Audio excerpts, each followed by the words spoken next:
efek buruk dari haram, makan dan mengkonsumsi yang haram adalah dilempar ke dalam api neraka. Na'udzubillahi min dzalika.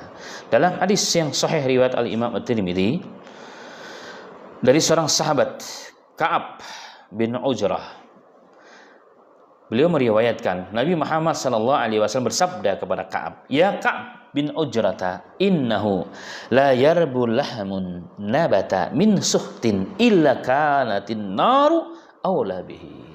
Wahai Ka'ab bin Ujrah, tidaklah daging badan tumbuh dari perkara yang haram kecuali api neraka tempat yang paling layak untuk kembalinya bagi badan atau daging yang tumbuh dari yang haram tersebut. Jemaah sekalian rahimani wa rahimakumullah, ini adalah jaminan bahwa yang kita makan, yang kita minum akan menjadi daging. Jika kita makan, maka badan kita tumbuh dengan perkara yang haram, dan perkara yang haram masuk surga, dan yang lebih tepat adalah masuk nerakanya Allah Subhanahu wa taala. Maka kenikmatan yang sedikit kita rasakan, makan dan minum yang sedikit yang haram itu yang kita rasakan, rasanya hanya di tenggorokan saja, hanya sebentar, setahun, 2 tahun, 60 tahun. Habis itu apa? Nerakanya Allah Subhanahu wa taala. Maka orang yang bijak, orang yang cerdas adalah apa?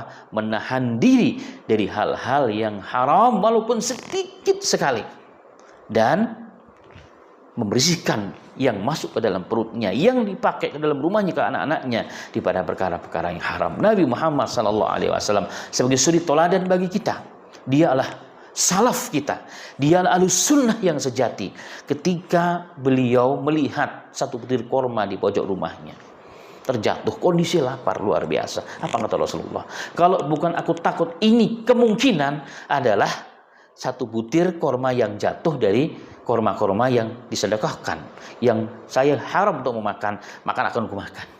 Saking Rasulullah laparnya, saking Rasulullah tidak punya apapun di rumahnya, tapi karena kehati-hatiannya, lapar yang begitu sangat, Rasulullah tidak biarkan mengonsumsi yang subhat.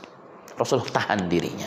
Begitu juga yang diberlakukan, yang ditarbiyahkan kepada kedua cucunya Nabi Muhammad SAW, Hasan dan Husain.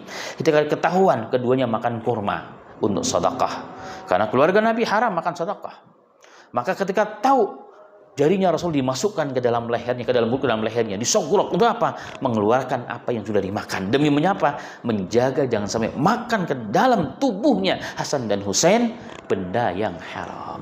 Hari ini jemaah sekalian, jika kita mengaku ahlu sunnah, mengaku ahlu salaf, mengaku paling nyunnah, tapi nggak peduli dalam urusan yang ini, sesungguhnya kita telah mengejek Nabi Muhammad SAW. Ada seorang ulama pernah diminta untuk menulis kitab zuhud, bagaimana hidup zuhud supaya dekat dengan Allah, supaya masuk surga. Ternyata ulama ini menulis apa? Kitab halal dan haram. Kenapa? Beliau ingin menggambarkan kepada kita, ingin bercerita kepada yang meminta, bahwa kalian nggak akan sampai kepada peringkat alu zuhud, alu akhirat, alu surga kalau kalian tidak menggunakan halal dan haram. Semoga Allah selamatkan kita semuanya.